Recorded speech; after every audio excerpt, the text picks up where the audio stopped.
Everyone, आप सभी लोगों का स्वागत है।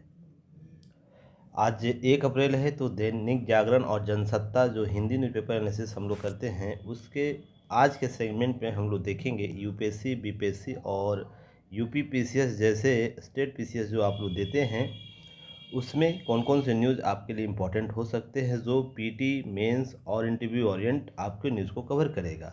यह आज हमारा 237वां एपिसोड है, क्लास है, तो आप लोग इसे लगातार देखते रहिए, सपोर्ट करते रहिए।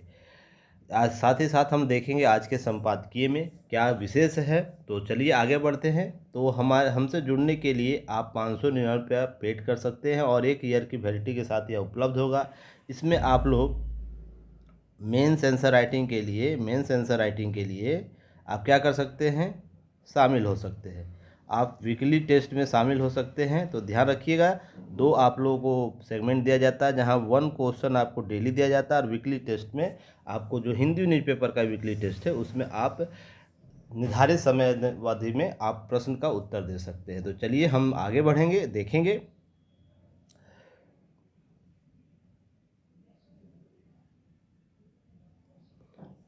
तो आज के डिस्कशन पॉइंट क्या है, टॉपिक क्या है, उसे हम लोग देखते हैं। तो सबसे पहले देखिएगा, पूरे देश में कच्चा द्वीप बनेगा चुनावी मुद्दा।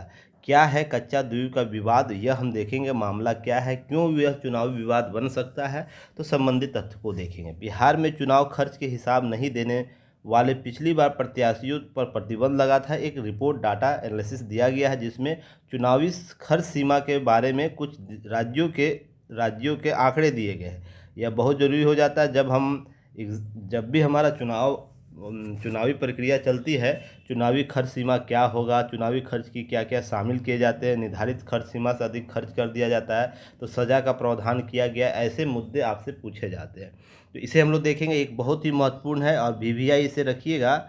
यह टॉपिक जो पीएलआई योजना है जिससे जुड़े 14 क्षेत्रों में 1.06 लाख करोड़ रुपया का निवेश किया जाएगा।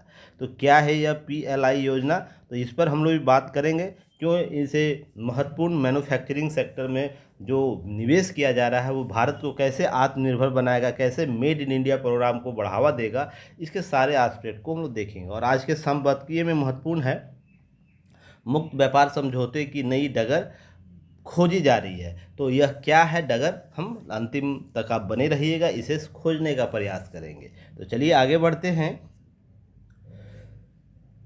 तो आप ई पेपर प्राप्त कर सकते हैं हमसे, सभी सेगमेंट में ई पेपर प्राप्त कर सकते हैं। कोई भी क्यूरी हो तो दिए गए नंबर से कांटेक्ट कर सकते हैं।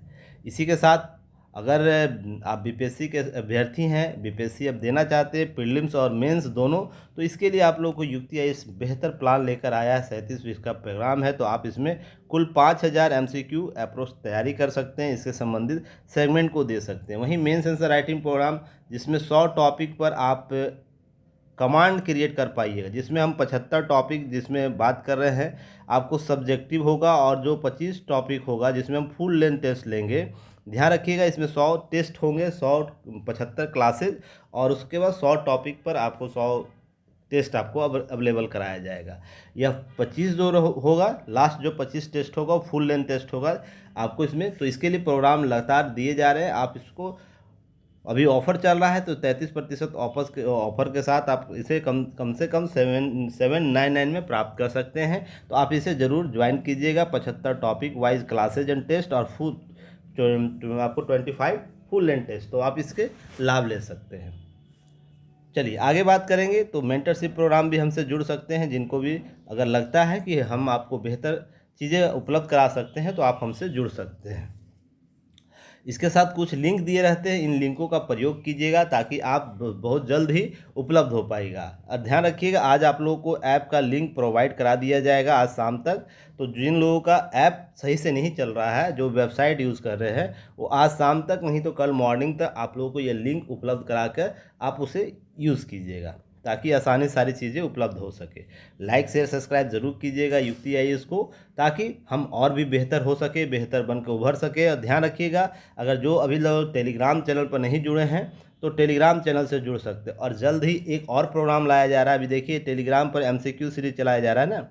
अब टारगेट टॉपिक वाइज आपको एमसीक्यू आपको गूगल फाइल में जो होता है आपको टेस्ट लिया जाए, जो पहले लिया जाता था वो आपको उपलब्ध पुनः करा दिया जाएगा, तो आप इसका भी लाभ ले सकते हैं। चलिए न्यूज़ पर आते हैं। तो देखिए ध्यान रखिएगा, यह द्वीप आप देख रहे होंगे जिसमें पूरे पूरे देश में कच्चा द्वीप भाजपा का चुनावी मुद्दा बनेगा। भाजपा इसे बना रही है। देखिए यह राजनीतिक तौर पर आप इसे ज़रूर देखिएगा, इसे उसे इतर हटाकर देखिए कि किसी के द्वारा भी लाया जा रहा है, पर यह मुद्दा क्या है, कच्चा टीवी द्वीप क्या है, तो ध्यान रखिए। देखिए यह इंडिया का रामेश्वरम क्षेत्र है, और यह जो मन्नार आइलैंड है श्रीलंका का, उसके बीच एक छोटा सा टापू है जिसे कच्चा तीवु द्वीप कहा जाता है। यह ध्यान रखिएगा, एक आरटीआई के मामले में जानकारी प्राप्त हुई कि वर्ष 1974 में तत्कालीन जो हमारी पूर्व प्रधानमंत्री थी इंदिरा गांधी ने ही भारतीय द्वीप श्रीलंका को यह सौंप दिया था। तो इसे ध्यान रखिए, अरुणाचल प्रदेश और चीन जैसे मुद्दे भी उठाकर वर्तमान सरकार क्या करेगी, प्रयास करती है कि कांग्रेस के विपक्षी दलों को इस पर घेरा जाए। देखिए राजनीतिक मंशा कुछ भी हो सकती है, सभी पार्टियां एक दूसरे के इर्द गिर्द अपने कमज़ोर पक्ष को ढूंढती है, उसके बाद उसको चुनावी मुद्दा बनाती है। पर आप एक एज ए एस्पेरेंट के तौर पर आपको कहाँ से प्रश्न पूछा जा सकता है, तो यह द्वीप का विवाद पूछा जा सकता है। द्वीप कहाँ पर लोकेशन बेस्ड है, आपको यहाँ से प्रश्न पूछ सकता है। इस लोकेशन में आपको रामेश्वरम और मन्नार के बीच के आपको प्राकृतिक और जो हमारा प्राकृतिक संसाधनीय जो तत्व वहाँ पर मिलते हैं, आपको वहाँ से प्रश्न पूछा जा सकता है। इसी तरह ध्यान रखिएगा, तो एकता अखंडता के हितों को कमज़ोर करना 75 वर्षों का यह इन पर आरोप लगाया जा रहा है। तो दावा किया गया रिपोर्ट में 10 मई 1961 में तत्कालीन प्रधानमंत्री जवाहरलाल नेहरू ने भी इस मुद्दे पर अप्रासंगिक बताकर खारिज कर दिया था कि यह जो कच्चा द्वीप है यह हमारे लिए इम्पोर्टेंट नहीं है। तो इस पर द्वीप के दावे को छोड़ने पर कोई हिचकिचाहट नहीं दिखाई। तो यह सब मामले हमेशा चलते रहते हैं। तो यह कुल मिलाकर बात यह हो रही है कि यह द्वीप है ना, आपको श्रीलंका को टेक ओवर कर दिया गया। तो यह क्या था मामला, इसे समझिएगा। देखिए बात यहाँ यह है कि जो कच्चा तुवी द्वीप है श्रीलंका के नेदुल तुवी, ध्यान रखिएगा, भारत के रामेश्वरम के बीच स्थित है। कहाँ स्थित है, श्रीलंका और भारत के रामेश्वरम के बीच है, श्रीलंका के नेदुल तीवू के बीच और रामेश्वरम के बीच। यह द्वीप रामेश्वरम से करीब 19 किलोमीटर दूर है। देखिए कितना नज़दीक है, हमारे मुख्य भूमि जो यहाँ रामेश्वरम है उससे मात्र 19 किलोमीटर दूर है। ये आज़ादी के बाद भी यह द्वीप भारत का हिस्सा था, लेकिन श्रीलंका इस पर लगातार अपना दावा ठोक रहा था। जैसे हम अन्य द्वीपों पर भी देखते हैं, जैसे दक्षिणी चीन सागर में चीन दावा करता है, वैसे ही श्रीलंका दावा करता है। रिपोर्ट सामने आई, उसके बाद 1974 में दोनों देशों के बीच उस मुद्दे पर 2 बैठकें हुई। इसके बाद भारत की तत्कालीन प्रधानमंत्री जो इंदिरा गांधी थी और श्रीलंका के तत्कालीन राष्ट्रपति श्री मावो भंडारनायके के बीच एक समझौता होता है और उसके कच्चा तीवी द्वीप औपचारिक रूप से श्रीलंका को सौंप दिया जाता है। इसके कारक वर्तमान रूप से स्पष्ट नहीं किए गए थे। ध्यान रखिएगा, तत्कालीन विदेश सचिव केवल सिंह ने, ध्यान रखिए, तमिलनाडु के मुख्यमंत्री करुणानिधि के कच्चा द्वीप पर अपना अधिकार दावा छोड़ने पर भारत के फैसले को अवगत कराया था। इसका विरोध तमिलनाडु के द्वारा होता रहा है, क्योंकि तमिलनाडु से सटे राज्यों के मछुआरों के अधिकार का यह कुठाराघात, क्योंकि यह कोई भी द्वीप हो, आप लोगों को पता होता है कि बेरल द्वीप भी इसी के आसपास होते हैं जहाँ पर मछली उत्पादन अधिक होता है, पकड़ा जाता है। तो यह कहीं ना कहीं आपको नुकसान हुआ तमिलनाडु को। तो वर्ष 1991 में तमिलनाडु सरकार इस द्वीप को श्रीलंका से वापस लेने की विधानसभा में एक प्रस्ताव पारित करता है। 2018 में जयललिता सरकार केंद्र सरकार के निर्णय को सर्वोच्च न्यायालय में चुनौती देती है। तो कुल मिलाकर मामला यही है। तो वर्तमान जो सरकार है इसको पुनः उठाती है। तो आने वाले समय में इस द्वीप के बारे में कुछ भविष्यगत चिंताएं आपको देखने को मिलेगी। कच्चा तीवी द्वीप भारत के संदर्भ में होगा या नहीं, भारत के भू क्षेत्र में होगा या नहीं, ये आने वाले गर्त में होगा। तो प्रश्न आपको जरूर यहाँ से पूछे जाएंगे, तो ध्यान रखिएगा इसे। चलिए आगे बढ़ते हैं। अगला न्यूज़ है, देखिए बहुत ही इंपॉर्टेंट न्यूज़ है, इसे भी आप लोग इंपॉर्टेंट न्यूज़ बना के रखिएगा। यह न्यूज़ आपको जीएस पेपर 2 में आपको पूछा जाएगा, यूपीएससी के जीएस पेपर 2 में। और अगर हम बीपीएससी की बात करें तो आपको बीपीएससी के जीएस पेपर 2 में यहाँ से पूछा जाएगा, जहाँ पॉलिटी का पार्ट है, जहाँ पर चुनाव आयोग और चुनाव प्रक्रिया को आसान बनाने के लिए चुनाव आयोग के द्वारा समय समय पर जो कार्य किए जाते हैं उससे संबंधित प्रश्न पूछा जाएगा। क्लियर है? तो चलिए बात करते हैं। देखिए कि वर्ष 1968 में उम्मीदवार में नहीं चुनाव खर्च का हिसाब खर्चा देश भर में था, पर बिहार के बाद दूसरे स्थान पर उत्तर प्रदेश है। अगर राज्य की बात करें उम्मीदवारों की बात करें तो बिहार 237 है, उत्तर प्रदेश 121 है, तेलंगाना 107 है। इसी तरह राज्यों की सूची दी गई है। कुछ अयोग्यता अवधि में जून 2024 तक यह आंकड़ा दिया गया। जो अयोग्य घोषित किए गए हैं इस प्रकार के चुनावी मामले में खर्च करने के खर्च सीमा से संबंधित मामले में ध्यान रखिएगा, इतने लोगों को क्या किया गया, आपको अयोग्य घोषित किया गया था। 30 दिनों के भीतर देना होता है चुनाव के खर्च।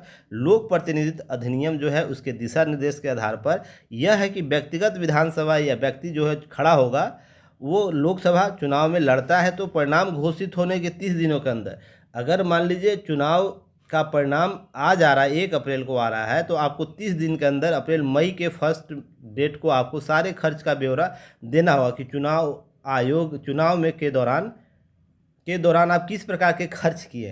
तो यह खर्च का कौन कौन से मद में होगा मैं आगे चर्चा करूंगा। अब ध्यान रखिए, यह जो निश्चित अवधि के लिए चुनाव लड़ने पर प्रतिबंध लगा देता है। अगर इस प्रकार के ब्यौरे सही नहीं दिए जाएंगे या किसी प्रकार का तथ्य छिपाया जाएगा तो ध्यान रखिएगा इस पर अयोग्यता के नियम लागू होते हैं। तो आपको अयोग्यता संबंधी नियम भी जानकारी होनी चाहिए। तो जनप्रतिनिधि अधिनियम के तहत अयोग्यता अधिनियम क्या है, दल बदल कानून के तहत अयोग्यता नियम क्या है, सभी तथ्यगत जानकारियां मैंने पहले भी आप लोगों को क्लासेज में दे रखा है। इसलिए मैं बोलता हूं कि रेगुलर क्लास आप लोग देखते रहिए। जिस दिन क्लास नहीं होता है तो क्या करना है, पिछले क्लासों को रिवाइज करना है। ऐसा नहीं कि यह नया चीज़ आप लोगों के लिए आएगा, नई चीज़ें मैं बार बार बताऊंगा। जैसे लोक प्रतिनिधि अधिनियम मैं पहले बता चुका हूँ, दल बदल अधिनियम दल बदल कानून पहले ही बता चुका हूँ। तो ये सब बार बार रिवाइज कीजिएगा तो कभी ना कभी काम ही देगा, ठीक है ना। चलिए आगे हम बात करते हैं। इसी में जब बात होती है, 1 सेकेंड, चलिए जब यहाँ हम बात करेंगे 2019 के लोकसभा चुनाव में खर्च किए गए लगभग 60,000 करोड़, तो आंकड़े देखिए यहाँ पर कितना ज़बरदस्त दिया हुआ है। इन आंकड़ों का प्रयोग कीजिएगा जब भी चुनाव आयोग में भ्रष्टाचार मुक्त प्रशासन की बात की जाए, भ्रष्टाचार मुक्त चुनावी प्रक्रिया की बात की जाए, तो इन आंकड़ों के साथ आप तथ्यगत दे सकते हैं कि किस प्रकार से चुनाव को और भी सरल और पारदर्शी बनाने की आवश्यकता है। जिसमें खर्च की सीमा देखिए 60,000 करोड़ तक बढ़ गया है, तो आप समझ सकते हैं कि कितना विवादित चीज़ रहा है। जब भी इस पैसे की लेन देन होती है तो सबसे पहले होता है कि हवाला का पैसा ना हो, किसी प्रकार का मनी लॉन्ड्रिंग का पैसा ना हो। तो यह मामला सबसे आपको चर्चा, भी चुनावी बॉन्ड का मामला मुद्दा चर्चा में रहा है, तो उसमें किस प्रकार के मामले उठाए गए थे, तो यह चीज़ आपको समझने की आवश्यकता होगी। अब है कि जब अध्ययन किया गया था एक गैर लाभकारी संगठन है सेंटर फॉर मीडिया स्टडीज, उसके द्वारा कि 2019 में लोकसभा चुनाव में 55 से 60,000 करोड़ रुपया खर्च किए गए थे। इस 2014 में आम चुनाव में लगभग 30,000 करोड़ खर्च किए गए थे, यह अनुमान लगाया गया। यह गैर लाभकारी NGO जो होते हैं उनके द्वारा, यह सरकारी आंकड़ा नहीं है, ध्यान रखिएगा। तो इन आंकड़ों के आधार पर यह बातें हुई थी। लगभग 55,000 करोड़ रुपया 6 गुना बढ़ गया 19 के चुनाव के बाद, 2019 के चुनाव के बाद खर्च। अब 20,000 करोड़ रुपया बढ़ गया है 2009 के आम चुनाव खर्च के बाद। अगर 10,000 करोड़ हम बात करें 1999 के आम चुनाव पर, देख रहे हैं लगातार खर्च की सीमा बढ़ रही है। इस बार 1 लाख करोड़ रुपया खर्च हो सकता है जिस प्रकार की खर्चे की जा रही है। तो अब ध्यान रखिएगा, इसके अतिरिक्त कुछ जानकारी और भी रखनी चाहिए। प्रति उम्मीदवार खर्च सीमा लगभग 100 करोड़ रुपया है। और खर्च सीमा कितना दिया गया है आप लोग कमेंट सेक्शन में भी बताइएगा। हालांकि मैं भी इस पर चर्चा करूंगा लोकसभा में, और ऐसा नहीं कि मैं पहली बार ये बता रहा हूँ, पहले भी न्यूज़ पर यह कवर किया जा चुका है। लोकसभा के लिए आपको बड़े राज्यों का सीमा क्या है, छोटे राज्यों का सीमा क्या है, कितना खर्च कर सकता है, और विधानसभा में ध्यान रखिए विधानसभा में खर्च की सीमा क्या है, बड़े राज्यों के लिए और छोटे राज्यों के लिए, दोनों के लिए अलग अलग है। तो आप लोग कमेंट सेक्शन में बताइएगा। इस स्लाइड के बाद मैं जस्ट उससे चर्चा करूंगा। हालांकि मैं इस पर पहले भी न्यूज़ आप लोग को बताया है खर्च सीमा कितना है, इसलिए आप लोग बच नहीं सकते हैं। तो आप लोग कमेंट सेक्शन में उत्तर देने का प्रयास कीजिएगा, ठीक है ना, ताकि मुझे भी पता चले कितने लोग जिंदे रूप से काम कर रहे हैं, कितना चीज़ों को सेंस लेकर चल रहे हैं, ठीक है ना। अब ध्यान रखिएगा, इसके अतिरिक्त कुछ आंकड़ों पर ध्यान रखें। मतदाताओं की संख्या पे बात कीजिएगा। लगभग 1992 में 25,000 प्रत्याशियों के लिए खर्च की सीमा थी, 70 लाख रुपया हो गया है 2014 के आम चुनाव पर, अभी 95 लाख के आसपास हो गया। कैसे खर्च का अनुमान लगाया, तो CSA जो यह संस्था थी जो आपको आकलन किए थे सेंटर फॉर मीडिया स्टडी, उसके अनुसार कहना है कि चुनावी खर्च की अधिसूचना जारी के बाद चुनाव पर हुए खर्च, लोगों की धारणा, अनुभव और अनुमान के आधार पर यह खर्च सीमा लगाई जाती है। अब क्या होती है खर्च की सीमा, इसे भी ध्यान रखिएगा कि चुनाव में खर्च की सीमा उस राशि को कहते हैं जो उम्मीदवार चुनाव के अभी अपना जो अधिमान जो वैध रूप से खर्च कर सकता है, पब्लिक मीटिंग में, रैली में, विज्ञापन में, पोस्टर बैनर में, वाहन में होने वाले खर्च को शामिल करता है। चुनाव खर्च होने के बाद 30 दिन के अंदर सभी उम्मीदवारों को अपना विवरण देना होता है। सभी उम्मीदवार, जीते और हारे दोनों को देना होता है, ऐसा नहीं कि केवल जीते हुए देंगे, ठीक है ना। अब ध्यान रखिए, राजनीतिक दलों के लिए नहीं है खर्च सीमा, तो यह सबसे इम्पोर्टेंट आपको यह फैक्टर याद रखना है। प्रत्याशियों के लिए तो जरूर है, पर कितना खर्च करेगा एक कोई राजनीतिक दल, इसकी कोई सीमा खर्च निर्धारित नहीं की गई है। तो इस प्रकार के कुछ आंकड़े आपको याद रखने हैं। उसके बाद ध्यान रखिएगा, अगर हम इसकी बात करें कि चुनाव में एक दल कितने रुपए खर्च करता, तो इसके लिए ध्यान रखिएगा पर कोई सीमा निर्धारित नहीं की है, लेकिन लोकसभा चुनाव में लड़ रहे प्रत्याशी जो उम्मीदवार खड़ा हो रहा है उसके लिए रकम 95 लाख तय की गई है। इसी तरह विधानसभा चुनाव में एक प्रत्याशी 40 लाख रुपए तक खर्च कर सकता है। अगर छोटे राज्यों यूटी की बात करें तो यह खर्च कितना होगा, एक लोकसभा के लिए 75 लाख होगा और छोटे राज्यों के लिए 28 लाख होगा। तो इस प्रकार से 95-70 याद रखिए, 95/70 राज्यों में और केंद्र शासित प्रदेशों में याद, विधानसभा में याद रखिएगा 40 बाई कितना 28, या बड़े राज्यों के लिए या छोटे राज्यों के लिए, या छोटे राज्यों के विधानसभा, बड़े राज्यों के विधानसभा के लिए या छोटे राज्यों के विधानसभा के लिए। तो इस तरीके से जानकारी आपको रखनी है, याद रखना है 95-75 40-28, ठीक है ना। अब है 2019 में यह आंकड़ा कितना था, तो 70 लाख हुआ करता था, विधानसभा में ये 28 लाख होता था। तो कितने की बढ़ोतरी की गई, यह भी आपसे प्रश्न पूछ सकता है। तो 25 लाख की वृद्धि की गई। 28 में कितना है, आपको कितना विधानसभा की वृद्धि की गई, विधानसभा में कितने खर्च की वृद्धि की गई पिछले चुनाव से, तो ध्यान रखिएगा 40 में 18, 12 लाख करोड़ की 12 लाख की आपको वृद्धि की गई है। इस प्रकार से भी प्रश्न आपसे पूछे जा सकते हैं। अब ध्यान रखिएगा, उसमें जो चुनाव आयोग द्वारा प्रत्याशियों खर्च कैसे करते हैं, बैठकों, रैलियों, विज्ञापन, बैनर इत्यादि जितने खर्च किए थे उसके लिए होता है।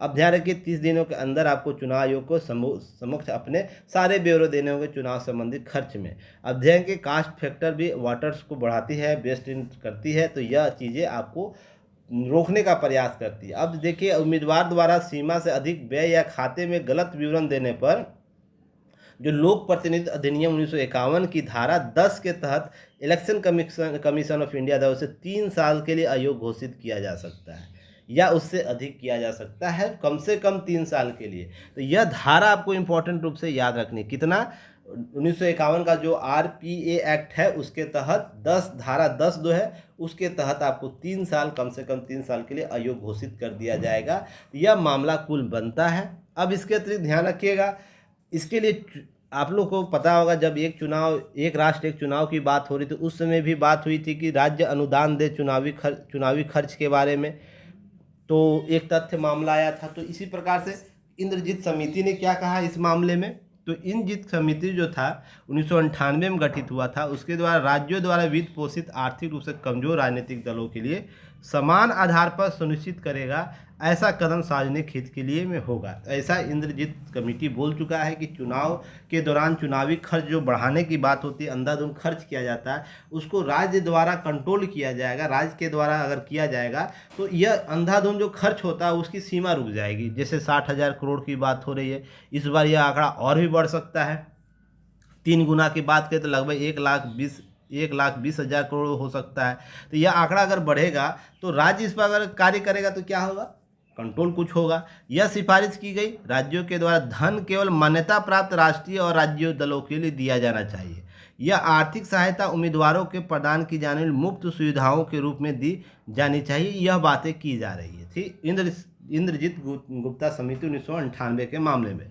अब विधि आयोग इसके मामले में क्या बोल चुका है, 1999 के विधि आयोग रिपोर्ट के अनुसार राजनीतिक दलों को चुनाव के लिए राज्य द्वारा वित्तीय सहायता प्रदान वांछनीय उचित है, बशर्ते राजनीतिक दल अन्य स्रोतों से आर्थिक सहायता प्राप्त न करे। तो यहाँ पर बात की जा रही है, नैतिकता की बात की जा रही है। जब राज्य खर्चा कर रहा है तो राजनीतिक दल नैतिक रूप से अन्य स्रोतों से खर्च न करे, सहायता न ले, यह बाउंडेड करना होगा। पर यह भी कहीं ना कहीं मामला फंसता हुआ नजर आएगा दोनों स्तरों पर।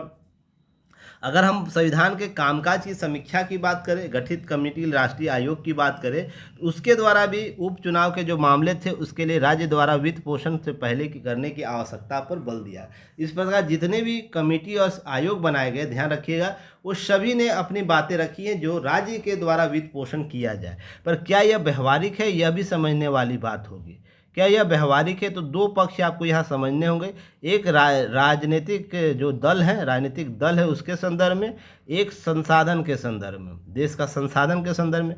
अब बात की जा रही है कि केवल राजनीतिक मान्यता प्राप्त राजनीतिक दलों की बात होगी, तो यहाँ पर समानता के अधिकार को प्रश्न करा जाएगा कि केवल इस आधार पर हम किसी राज्य के द्वारा बढ़ने का अवसर दिया जाएगा राजनीतिक दल को कि वो राष्ट्रीय जो अनुसूचित पार्टियां हैं, जो सूचित पार्टियां, उनको ही दिया जाएगा। जो आपको उसके अतिरिक्त जो पार्टियां खड़ी हो रही है, क्या उसे अवसर नहीं दिया जाएगा लोकतंत्र में अपनी बातों को रखने का? तो यह विवाद का कारण एक बनेगा। दूसरा, संसाधनों का बंटवारा जब किया जाएगा तो बड़े और छोटे राज्यों का विवाद खड़ा होगा, बड़े और छोटे राज्यों का विवाद खड़ा होगा। यह भी मामला आपको देखने को मिल जाएगा, क्योंकि बड़े राज्यों के जो दलों की संख्या अधिक हो सकती है, उनके क्षेत्र अधिक हो सकते हैं। फिर बात यहाँ होगी, संसाधन जो हमारे लिमिट है, 100 रुपया आता है राज्य के पास तो वो 100 रुपया खर्च कर देता है, तो इसकी भरपाई कहाँ से करेगा राज्य? यह भी एक प्रश्न इसके तहत खड़ा होगा। तो आप लोग बजट में देखते होंगे ना कि 100 रुपया आता है तो 100 रुपया खर्च कर देता है राज्य। तो 100 रुपया जब आ रहा है, 100 रुपया खर्च कर रहा है, और अभी हम अतिरिक्त राजकोषीय घाटा में जा रहे हैं। आप लोग देखते होंगे राजकोषीय घाटा क्या होता है, आप लोग कमेंट सेक्शन में बताइए। तो राजकोषीय घाटा कल लास्ट क्लास में ही मैंने कवर किया था। राजकोषीय घाटा जब वृद्ध होगा तो अब ये अतिरिक्त खर्च होगा जो, वो कहाँ से पूर्ति करेगा? तो राज्य के पास अतिरिक्त दबाव बन जाएगा कि हमें और भी एसेट क्रिएट करने हैं। तो वो बहुत से विधान लेगा, जिसमें आपको देखते विनिर्माण, आपको यहाँ पर एक कॉन्सेप्ट आता है जो अपनी संपत्तियों को बेचने का प्रयास करेगा, अपनी संपत्तियों को भाड़े पर लगाने का प्रयास करेगा, या अपनी संपत्तियों को निजी हाथों में कोऑर्डिनेट करने का प्रयास करेगा। तो इस प्रकार से और भी विवाद क्रिएट हो सकते हैं, तो ये सब ध्यान रखना होगा आप लोग को। अब नेक्स्ट न्यूज़ है, बहुत ही इंपॉर्टेंट न्यूज़ है, मैंने ये आप लोगों को पहले भी बताया था। देखिए, PLI योजना जो आपको लेकर आया है, जिसे हम लोग प्रोत्साहन योजना के तौर पर देखते हैं, तो यह 14 क्षेत्र जो इसके निर्धारित किए गए थे, 1.06 लाख करोड़ का निवेश की बात की जा रही है। अब ध्यान रखिएगा, कुल जो निवेश होगा उसका आधा हिस्सा फार्मा और सोलर मॉड्यूल में किया जाएगा। अब IT हार्डवेयर, ऑटो, टेक्सटाइल जैसे सेक्टर में निवेश की धीमी की जाएगी। अब ध्यान रखिएगा, ये 14 क्षेत्र हैं क्या? सबसे पहले जिसकी जानकारी आप लोग रखिए, मोबाइल विनिर्माण, चिकित्सा उपकरण का निर्माण, ऑटोमोबाइल, इसके घटक, फार्मास्यूटिकल्स, दवाएं, विशेष इस्पात, दूरसंचार और नेटवर्किंग उत्पाद, इलेक्ट्रॉनिक उत्पाद, घरेलू उपकरण जैसे होते हैं, खाद्य उत्पाद, कपड़ा उत्पाद, सौर PV जो आपको सौर में पैनल में लगाए जाते हैं वो, उन्नत रिफाइंड सेल जो बैटरियां होती है, ड्रोन इत्यादि, इनके क्षेत्र शामिल किए गए हैं इस योजना के तहत। अब ध्यान रखिएगा, इसके अतिरिक्त जो यह निवेश किया जा रहा है वो वर्ष 2021 में टेलीकम्युनिकेशन, व्हाइट गुड्स, टेक्सटाइल समेत 14 सेक्टरों के लिए PLI योजना का ऐलान किया गया था। इसके तहत इन क्षेत्रों में लगभग 1.97 लाख करोड़ रुपये का वित्तीय प्रोत्साहन दिया जाना था, जो आपको अभी इतना दिया जा रहा है। अब ध्यान रखिएगा, यह बढ़ते जा रहा है। उसके बाद पिछले आंकड़े दिए गए हैं, सभी चीज़ों को ध्यान में रखना है। इससे क्या होगा, लाभ क्या होगा इससे? जब यह योजना आई थी, जब मैं उस समय न्यूज एनालिसिस कराता था, तो उसी समय मैंने भविष्यवाणी की थी कि अगर सरकार इस पर प्रत्यक्ष रूप या अप्रत्यक्ष रूप से बेहतर प्रबंधन कर लेती है, तो आने वाले समय में जो मैन्युफैक्चरिंग हब हमारा है वो डेवलप होगा, और हम मेड इन इंडिया प्रोग्राम जो चला रहे हैं, उससे चीन की प्रतिद्वंदिता को हम समाप्त कर सकते हैं या कम कर सकते हैं। तो आने वाले समय में जब भारत में यह और भी सेक्टर डेवलप होंगे और भी निवेश आएगा, तो चीन जिस रास्ते पर चला था, बल्क मात्रा में किसी उत्पाद के उत्पादन करता था जिससे उस वस्तु का मूल्य कम होता था, और मार्केट में वो क्या मोनोपोली क्रिएट कर पाता था और विश्व में आर्थिक शक्ति बन पाया, उसी रास्ते पर हम लोग चलेंगे। तो आने वाले समय में भारत मैन्युफैक्चरिंग हब बन सकता है अगर इस योजना को बेहतर तरीके से लागू किया जाए, क्रियान्वित किया जाए और भी सेक्टर को उसमें ऐड किया जाए। तो आने वाले समय में हम देखेंगे इसके लिए क्या यह सही होगा या गलत होगा। अब जो प्रोडक्शन बेस्ड इंसेंटिव स्कीम है, जिसे उत्पादन आधारित प्रोत्साहन योजना कहते हैं, यह योजना ध्यान रखिए मार्च 2020 में शुरू की गई थी, जो आरंभ में 3 उद्देश्यों के लिए की गई थी और 21 में 14 सेक्टरों को जोड़ दिया गया था। शुरुआत कब हुई थी? मार्च 2020 में, ठीक है ना। इसका योजना का उद्देश्य क्या था? विनिर्माण क्षमता को बढ़ाना, साथ साथ उच्च आयात प्रतिस्थापन और रोजगार सृजन करना। तो यह जो भारत हमेशा विनिर्माण क्षेत्र में पीछा हुआ करता था कि और भी हम अपने बाजार को बृहद बना सकते हैं, इसके लिए यह योजना इम्पोर्टेंट योजना के तौर पर लागू किया गया था। शुरुआत में मोबाइल संबंध घटकों को रखा गया था, विद्युत घटक को रखा गया था, उसके विनिर्माण चिकित्सा उपकरण को।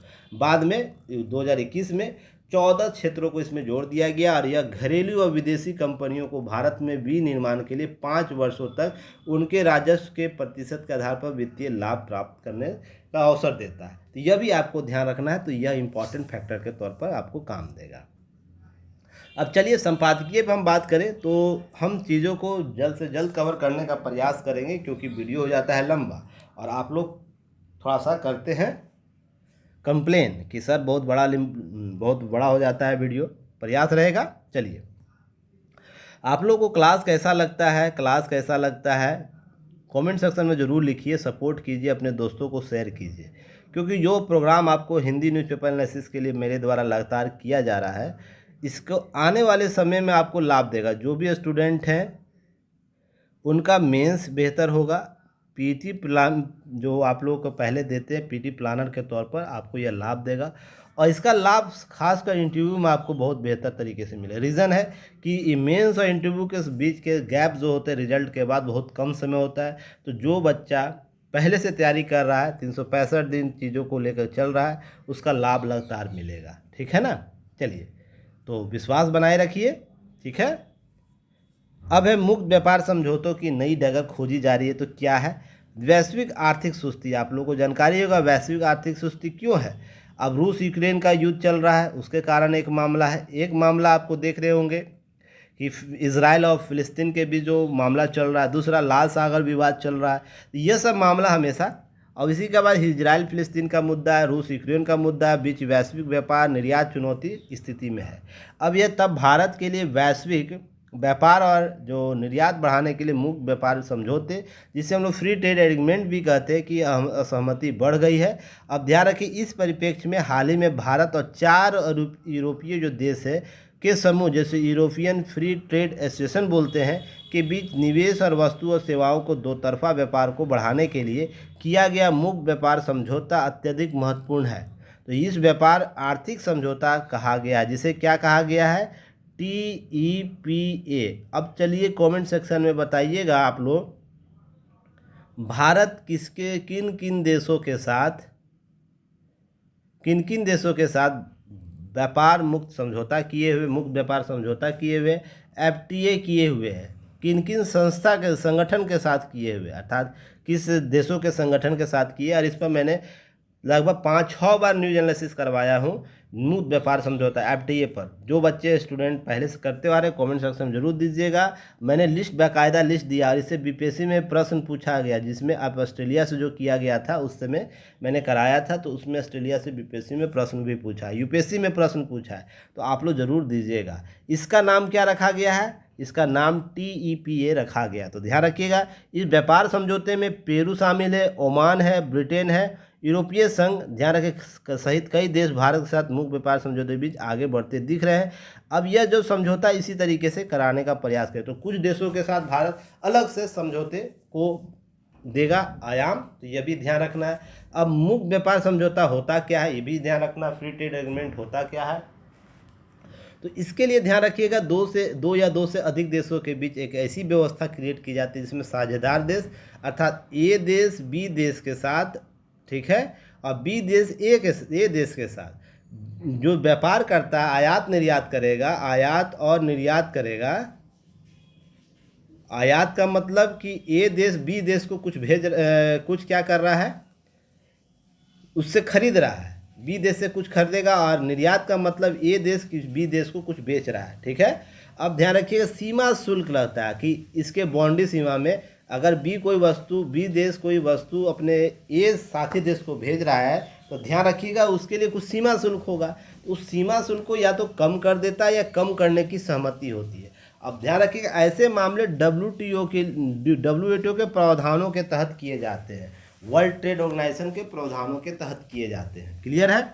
अब है कि दुनिया 350 से अधिक एफटीए वर्तमान में लागू किए। विश्व में हम बात करें तो इसके बीच हाल ही में भारत एफटीए देशों के साथ हुआ, जो यह समझौता हुआ इन 4 यूरोपीय देशों के साथ, उसमें दुनिया रेखांकित कर रहा है, जिसमें 2022 के दौरान हम जो ईएफटीए देशों में भारत का निर्यात कितना था 1.92 लाख अरब था। ध्यान रखिएगा अरब डॉलर। वित्त वर्ष में यह 2022-23 के दौरान लगभग भारत कुल आयात लगभग 16.74 डॉलर हो गया, यानी व्यापार घाटा लगभग 14.82 अरब डॉलर हुआ था।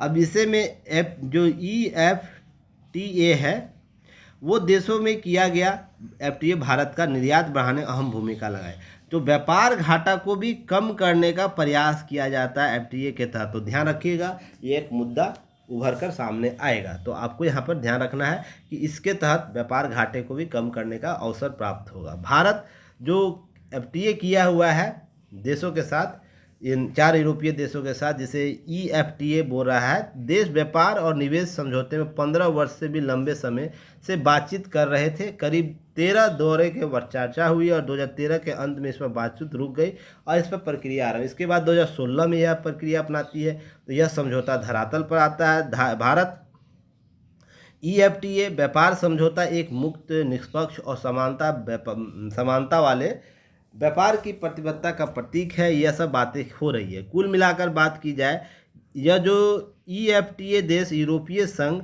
का हिस्सा नहीं है, इसलिए आपसे प्रश्न यहाँ पूछ सकता है कि जो ईएफटीए किया गया है देशों के साथ, भारत ने मुक्त व्यापार समझौता किया है, क्या वो यूरोपीय संघ का सदस्य देश है? तो नहीं है। यह मुक्त व्यापार को बढ़ावा देने की तेजी से करने के लिए अंतर सरकारी संगठन के तौर पर काम करेगा। इसका स्थापना देशों के विकल्प के तौर पर लाएगा। यूरोपीय समुदाय में शामिल नहीं होना चाहते हैं, इसलिए एक अलग पहचान देगा भारत के साथ व्यापार करने में। भारत एक बृहद व्यापार मार्केट क्षेत्र है, आप लोगों को पता है, डिमांड से यहाँ सबसे ज़्यादा क्रिएट हो रहे हैं। इसलिए नए एफटीए के तहत जो यह समझौता हुआ है, अगले 15 वर्षों में भारत में 100 अरब डॉलर के निवेश की प्रतिबद्धता जताएगी कि भारत में निवेश कितना हो सकता है, लगभग 100 अरब डॉलर। तो आने वाले समय में निवेश की सीमा बढ़ेगी। यह भारत को ऐसे समूह के तौर पर पहला व्यापार करार है जिसमें विकसित देश शामिल है। ध्यान रखिएगा यह पहला ऐसा देश ना, इससे पहले आपको विकासशील देशों के साथ यह किया जाता था। तो यह भी ध्यान रखिएगा। कुछ देश ऐसे भी थे कि विकसित देश थे और विकासशील देश थे। यह ऐसा समझौता है जो पूर्णतः विकसित देशों के साथ है, जिसमें इस समझौते में जो एफटीए किया गया है, एफटीए यह किनके साथ हुआ? तो आइसलैंड के साथ, स्विट्जरलैंड, नॉर्वे और लिंकनस्टाइन के साथ हुआ। तो ये 4 देशों का नाम आप याद रखिए। यह यूरोपीय कंट्री का सदस्य देश नहीं, यूरोपियन यूनियन का सदस्य देश नहीं है। इंग्लैंड के साथ भी व्यापार अंतिम दौर पर है समझौते के तहत, वहाँ भी 14 दौरे हो चुके हैं। तो जल्द से जल्द उस देश के साथ भी हम फ्री ट्रेड एग्रीमेंट करने के लिए तैयार है। तो ये सब आंकड़े ध्यान में रखने हैं। अब इस समझौते के तहत क्या क्या लाभ हो सकता है? वस्तु के व्यापार, उत्पत्ति के नियम अर्थात ओरिजिन और सोर्स की जो बात की जाती है, कंट्री की बात की जाती है, शोध, नवाचार, बौद्धिक संपदा अधिकार जो इसे IPR कहते हैं, सेवाओं का व्यापार, निवेश प्रोत्साहन, सहयोग, सरकारी खरीद, व्यापार, तकनीकी बाधाएं, ये सब जो होगा शामिल किया जाएगा, जिससे 10 लाख प्रत्यक्ष रूप से नौकरियां सृजित होगा भारत में।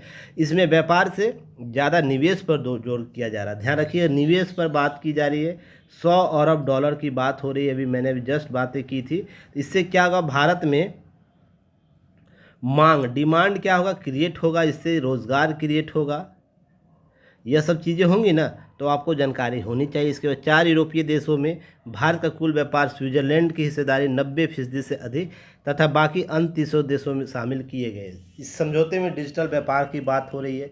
बैंकिंग, वित्तीय सेवा, फार्मा, टेक्सटाइल जैसे क्षेत्र, इन चारों क्षेत्रों बाजार में भारत की पहुँच आसान होगी। अब इसके बदले में भारत इन देशों की विभिन्न वस्तुओं के लिए आयात शुल्क कम करेगा। यद्यपि कृषि के, डेयरी के, सोया के, कोयला क्षेत्र में इसके व्यापार समझौते दूर रखा गया है। तो आपसे यहाँ प्रश्न पूछा जा सकता है इन देशों के साथ किन क्षेत्रों को बाहर रखा गया है? तो आपको ये 4 सेक्टर याद रखना है। कृषि, डेयरी, सोया और कोयला क्षेत्र को इसके साथ इन चारों देशों के साथ जो एफडीए किया गया है उससे बाहर है। ठीक है ना। तो आपके यहाँ से प्रश्न पीटी के तौर पर पूछा जा सकता है, इसको जानकारी रखनी है। नेक्स्ट बात करेंगे, सॉरी, जो पीएलआई योजना जो लागू की गई है, प्रोडक्शन लिंक इंसेंटिव जिसे हम बोलते हैं, जुड़े क्षेत्रों के लिए भारतीय बाजार को नहीं खोला गया है। तो यह भी 14 क्षेत्र आपको याद रखना है कि बाहर रहेगा। अब इसके बाद हरित और पवन ऊर्जा, फार्मा, खाद्य प्रसंस्करण, केमिकल्स के साथ उच्च गुणवत्ता वाली मशीनरी के क्षेत्र, जो यह समझौता ईएफटीए देशों भारत का निवेश करेंगे। इन क्षेत्रों में हमारा आयात भी कम होगा और भारतीय उत्पादों की गुणवत्ता बढ़ने का मदद मिलेगा। हम दूसरे देशों से आयात इस क्षेत्र में कम कर पाएंगे ताकि इसमें हम लोग और भी बेहतर initiative R&D, research and development कर सके और उसका उत्पादन कर सके। अब यूरोप बड़े व्यापार में भारतीय निर्यातकों की पहुंच को आसान बना रहा है। इसी के साथ जो यह समझौता है भारत के बड़े बाजार के तौर पर मजबूत कराएगा। कुल मिलाकर बात की जाए तो भारतीय कंपनी अपनी आपूर्ति श्रृंखला अधिक बेहतर कर सकती है, अधिक एफटीए, अधिक निवेश होगा, इसमें ये सब बातें की जा रही है। कुल मिलाकर कहें हम तो 15 नवंबर 2020 में अस्तित्व में आए दुनिया के सबसे बड़े व्यापार रीजनल कॉम्प्रिहेंसिव इकोनॉमिक पार्टनरशिप, जिसको आरसेप कहते हैं, भारत ने अपने आर्थिक और कारोबारी हितों के मजर शामिल होने से उचित नहीं समझा था। जो एफटीए के डगर में आने वाले कई विकसित देशों के साथ यह किया गया। ध्यान रखिएगा, यह समझौता आसियान और संबंधित देश के साथ किए गए थे, जिसे रीजनल कॉम्प्रिहेंसिव इकोनॉमिक पार्टनरशिप कहा गया था, रिसेप कहा गया था। ध्यान रखिएगा। तो यह भारत उससे बाहर था क्योंकि वहाँ पर भारत का व्यापार घाटा चीन के साथ अधिक था। अगर इसके साथ जुड़ता भारत तो भारत को और भी नुकसान होता, इसलिए वह चीन के उस मंशा से दूर रहा जहाँ पर आसियान देशों में वो चीन पहले अपने वस्तुओं को इन्वेस्ट करता, लाता और उन देशों से, आसियान देशों से भारत में वो आता।